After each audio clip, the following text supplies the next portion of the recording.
The fear of making mistakes, something terribly going wrong, not getting the right thing, not being perfect in the things that we are trying to do, causes a lot of mechanisms in the brain. The mechanisms are very different. It can be a fight and flight mechanism, or even worse, a freeze mechanism.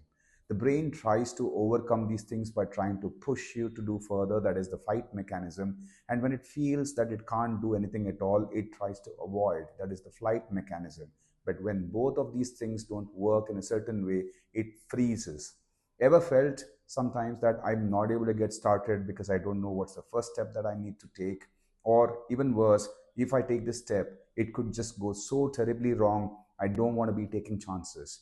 And one step can lead to hundreds of different options, and because of which your brain freezes, doesn't move at all. This can happen in any context, in context of work, relationship, with personal development, or any other things, but the core mechanisms and the circuits are still the same.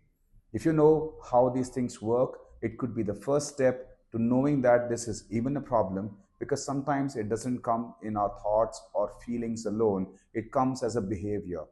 The behavior that is so ingrained in you for so many years that you end up justifying because you feel that this is the only way to avoid all the fears that you're going through, without which you will sink.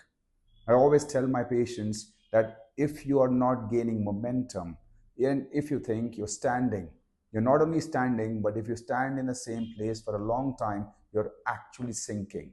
So, taking a step, taking a call, overcoming the fear of failures, executing can also give you confidence, not just theorizing in your mind what is the best way to do or not to do is not always the right thing to do.